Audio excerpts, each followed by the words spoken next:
Professora Adriana Rocha Bruno, a senhora pesquisa sobre formação docente no ensino superior em tempos de cybercultura. Esse tema é de grande interesse para nós. Fale um pouquinho sobre os achados nessa área, sobre a multiplicidade, a coaprendizagem, a educação online. Essa pesquisa, que agora se desdobrou em outra, né, ela foi muito potente, né, no nosso grupo e acabou se desdobrando na atual pesquisa que começou no início do ano, né. Mas nessa pesquisa a gente analisou um curso à distância, que é o curso de Pedagogia à Distância da FACED, da UFJF, né? E a gente teve como sujeitos os professores do curso e os tutores, né? Então, assim, a partir dessa pesquisa, a gente conseguiu compreender um pouco, né, da dinâmica dessa prática docente desenvolvida por esses atores, né? No caso, o professor da disciplina e a equipe de tutores. O nosso curso lá na FACED, ele difere um pouco dos habituais da OAB, vamos dizer assim, né? Ele não segue o modelo padrão da OAB, porque a gente entende que o tutor, ele é um professor, né? Então, em primeiro lugar, ele é um docente na equipe e ele faz um trabalho de parceria com o professor que é responsável pela disciplina. Então, uma equipe, e essa equipe tem que ter domínio e conhecimentos daquela área em que vai trabalhar, né? Então, a gente não acredita num professor, por exemplo, para atuar nos nossos cursos, no curso de pedagogia, que seja, que possa atuar em qualquer área, que possa dar qualquer tipo de aula, né? Então, todos eles são mestres, mestrandos, doutores, doutorandos, em uma área específica ou com experiências já na docência em uma área específica, né? Então, isso fez toda a diferença na pesquisa, né? Porque, apesar da gente ter, aí entra o conceito um pouco do Deleuze de multiplicidade, né? De você ter, enxergar, né, as dobras desse processo, ou seja, o que está dentro e o que está fora, né? Fazer uma transição do que a gente chama de dentro-fora, né? A partir de alguns estudos no pós-estruturalismo, a gente chega, então, a entender, né, que essas práticas, elas precisam ser articuladas, né? Então, assim, aquela ideia de você desenvolver um curso a partir de uma autoria alheia, no caso, assim, você tem um ser que pensa, um sujeito que pensa a docência para outro executar, né, é algo que a gente não acredita. Então, assim, não tem como eu planejar uma aula e falar, olha, ministre essa aula que foi planejada e pensada por mim, né?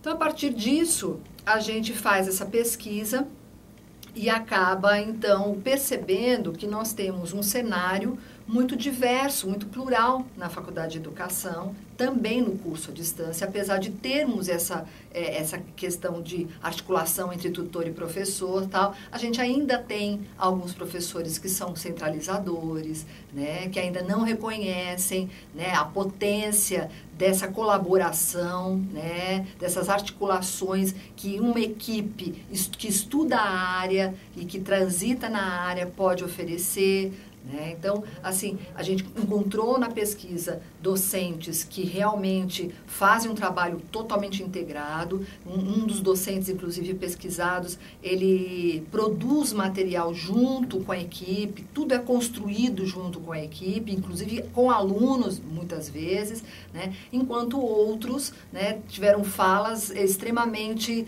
radicais, né, de controle, né? Não, eu já, desde o começo, eu já mostro as regras e tenho que pegar a minha turma de tutores com rédea curta, por exemplo, né? Ou seja, mostrando já a concepção, né, dessa docência. Então, a pesquisa trouxe essas questões para a gente pensar e aí acabou se desdobrando nessa atual pesquisa que nós estamos fazendo, em que a gente continua trabalhando com a formação no ensino superior, só que a gente acaba no e do ensino superior, porque a gente acaba ampliando para porque eu também estou trabalhando agora como formadora dos professores da universidade como um todo, né? Então a gente ampliou, né, esse escopo e estamos trabalhando, então a temática ela ficou mais abrangente. Agora a gente sentiu a necessidade de sair do campo só da pedagogia para ampliar para outras áreas também. Ok. E a gente acaba entendendo que esses processos, né, que você percebe que com a tecnologia digital a gente vê que não cabe mais ficar centralizando, assim, trabalhar cada vez mais de forma colaborativa.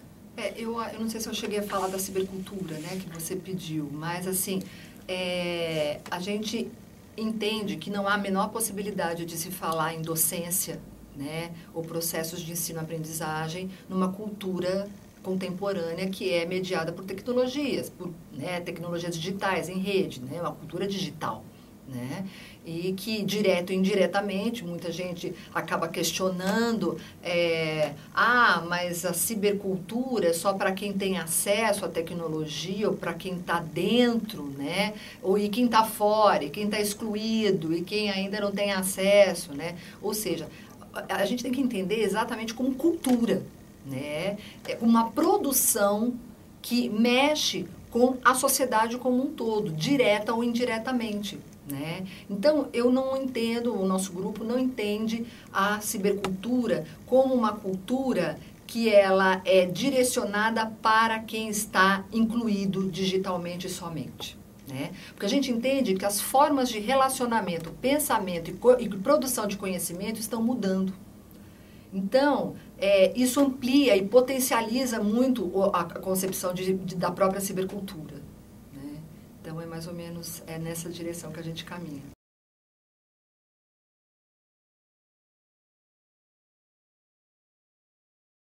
Entre 2011 e 2012, né, o seu grupo estava envolvido na pesquisa sobre recursos educacionais abertos, o REA, né? Através de um projeto interinstitucional. Como é que foi essa experiência? Houve produção de algum recurso?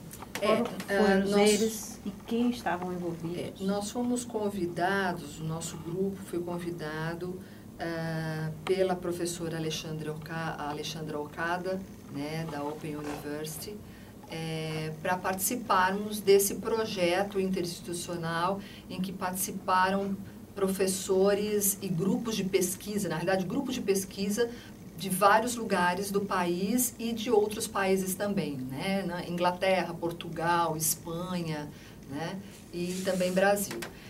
E a temática, né, era exatamente nos debruçarmos sobre os recursos educacionais abertos. Na época, a gente estava começando um estudo, né, até bibliográfico dentro do grupo, sobre recursos educacionais abertos. Aí a gente, então, acabou entrando no projeto, e acho que, e pelo que percebemos, esse era um contexto mais geral, né, de pessoas que estavam se aproximando mais da temática, né.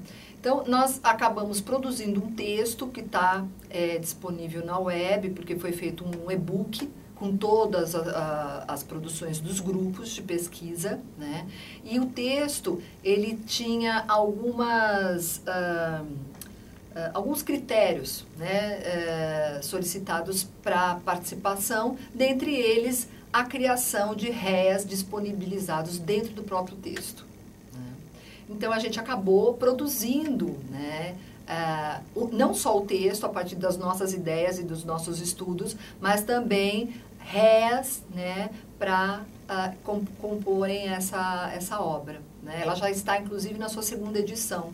Ela foi lançada no ano passado e agora está na sua segunda edição, com lançamentos agora, inclusive essa semana está lançando em Portugal, em outros países, lá na Inglaterra, aqui no Brasil, em alguns outros contextos, a edição desse livro. Depois eu posso passar para vocês o link. Mas aí, a partir dessa experiência, a gente trouxe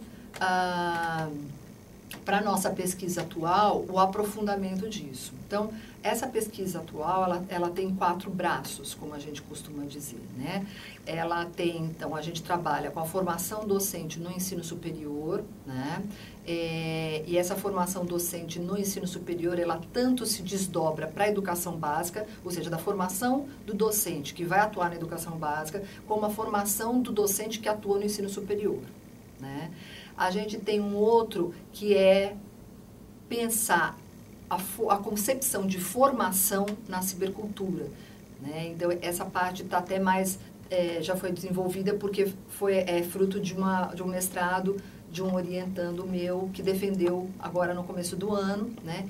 E aí a gente consegue também trabalhar que concepções são essas de formação que a gente encontra na cibercultura. Então, ele pesquisou vários estudiosos, né, dessa área, inclusive Nelson, André Lemos, né, Nelson Preto, André Lemos, Edmeia, ou seja, muita gente, né, que faz que pesquisa essa área. Então, é um outro braço. Um outro é a própria questão dos REAs, né, dos recursos educacionais abertos e dos MOOCs.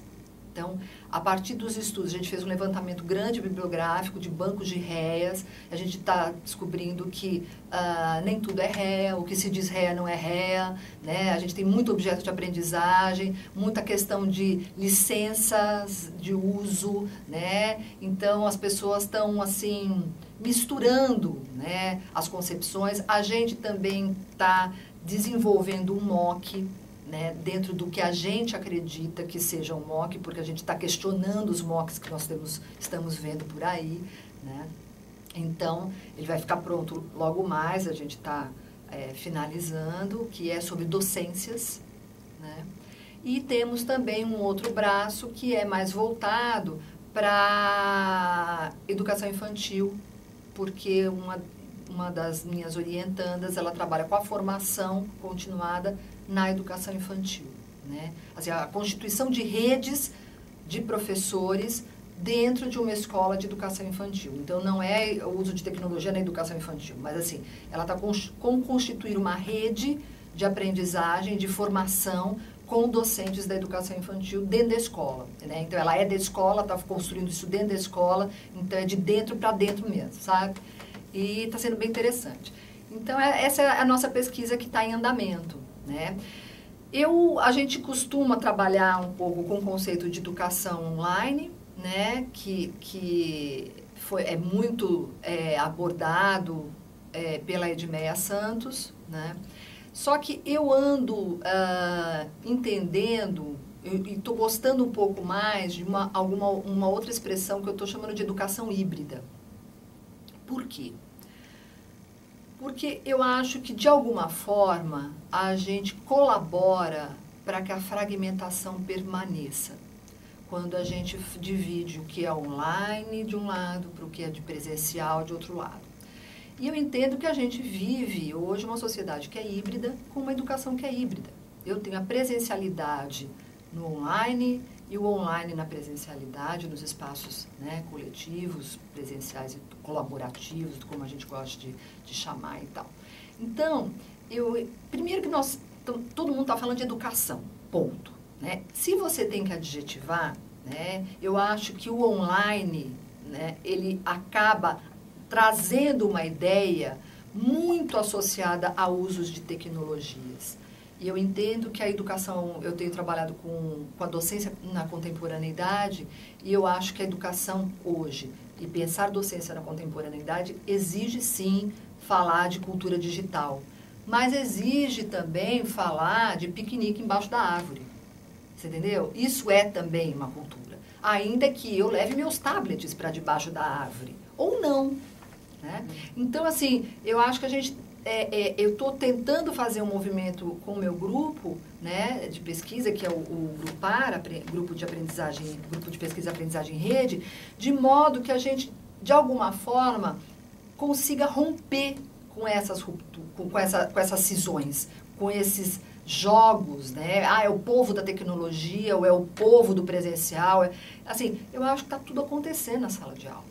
né? A sala de aula é um grande espaço, né? E independente se ela é física ou se ela é virtual, né? Enfim, são espaços de aprendizagem diversos, né?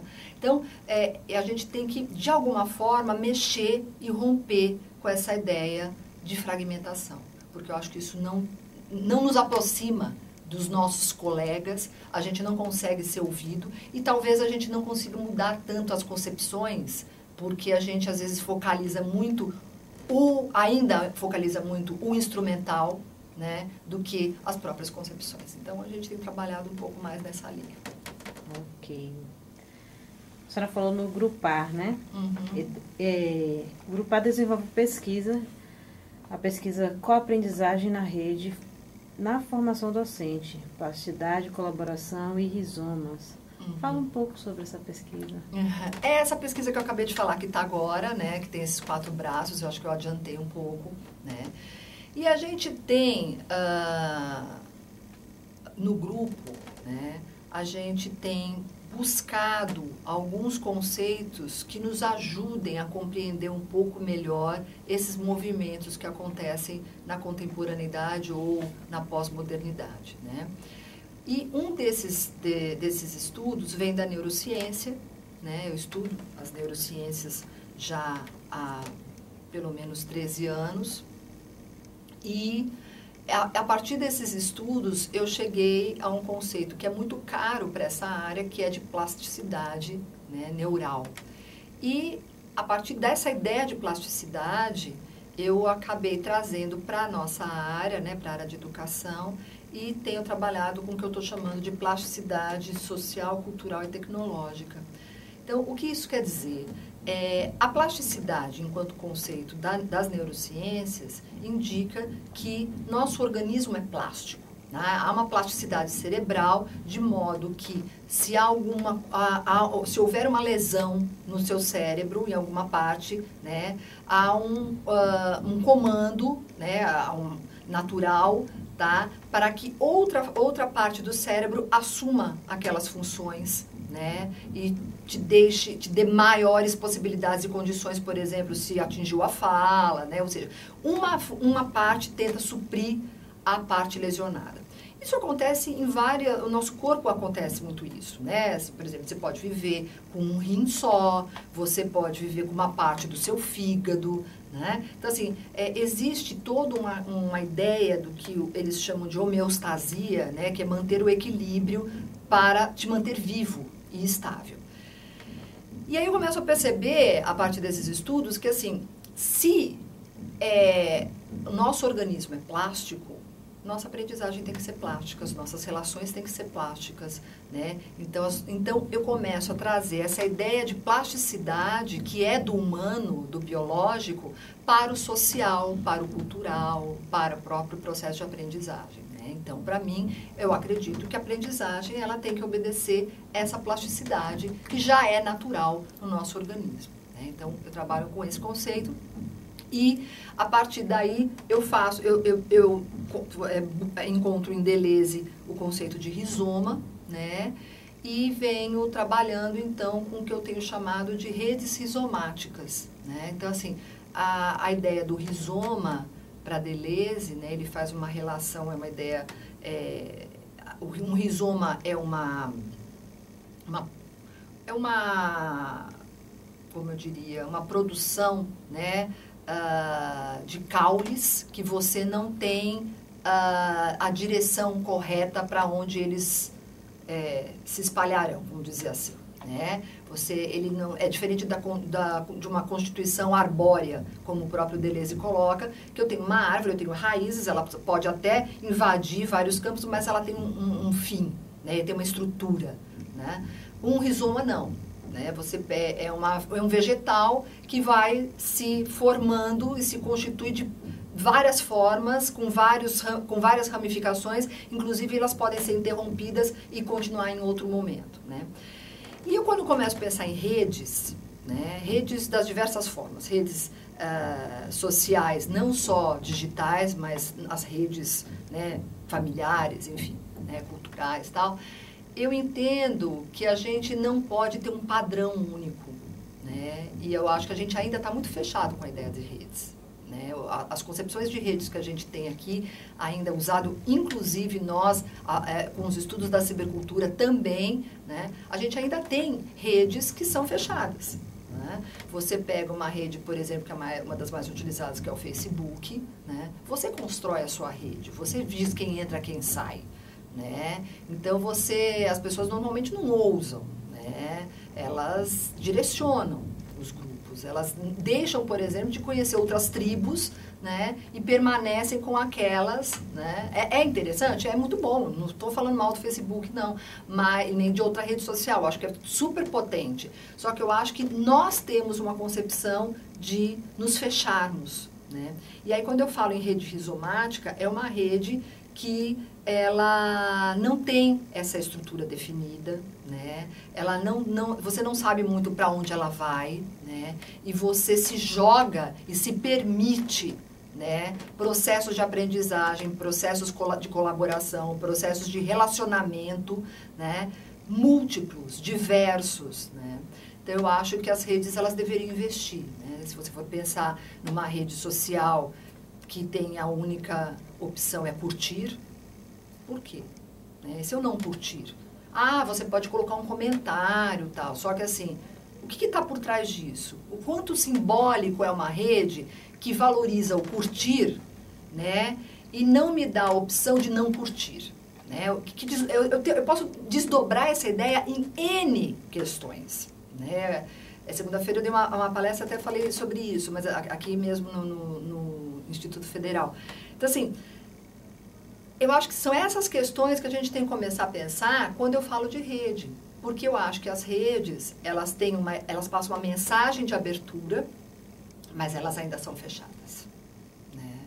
Então, é um pouco a ideia de rede rizomática. Né? E aí, dentro desse processo, lógico, que a coaprendizagem, a colaboração, né, tá tudo dentro desse processo, embora eu entenda que a gente seja muito pouco colaborativo. Eu acho que a gente tem um discurso muito potente na colaboração, mas eu acho que a gente ainda não tem a pegada dessa colaboração fortemente, né? Eu acho que a gente é pouco colaborativo, poderia ser mais. Ok. Tem alguma coisa mais que a senhora queria colocar, assim, que a gente não contemplou aqui, que a senhora queria trazer da experiência do grupo? Eu acho que, assim, nosso grupo, ele tem algumas características interessantes. Primeiro que ele é um grupo aberto, né? Assim, eu tenho um grupo desde docentes de escola pública, escola particular, até alunos de graduação, pós-graduação, enfim, né? De outras áreas, e a gente valoriza muito essa mistura, né? Então, é um grupo muito aberto, né? E a gente tem é um grupo, e nós conseguimos, né, criar um grupo descentralizado, né? Pelo menos a gente trabalha muito nessa descentralização, né?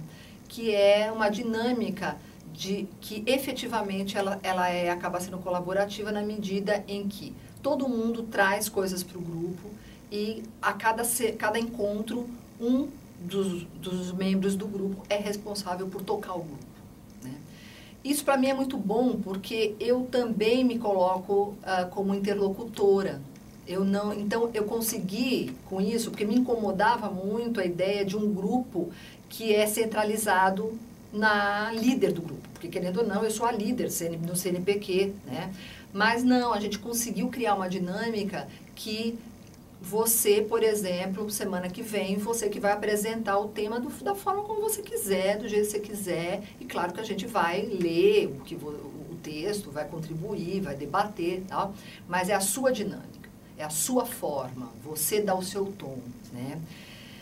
E a gente também tem produção de textos que vem dessa dinâmica, né? Porque você, cada membro em sua respectiva semana de atuação, acaba também desenvolvendo um texto ou uma produção, que também é livre.